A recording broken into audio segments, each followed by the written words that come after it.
অপ্রয়োজনীয় ব্যয় কমাবে সরকার, রাজস্ব সম্মেলনে প্রধানমন্ত্রী। কর্মকর্তাদের বহুমাত্রিক দক্ষতা অর্জনের তাগিদ, কর্মকর্তাদের দণ্ড মওকুফের বিষয়টি বিবেচনার আশ্বাস।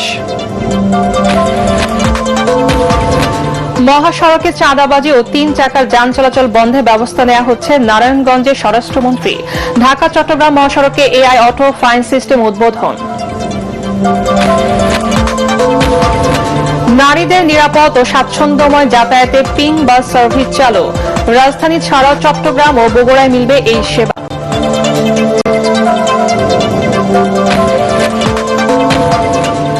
5 আগস্টের পর এখনো পলাতক 690 জন, জানালেন কারা মহাপরিদর্শক। দেশের কারাগারগুলোর ধারণ ক্ষমতা 45,000 হলেও বন্দীর সংখ্যা দ্বিগুণেরও বেশি।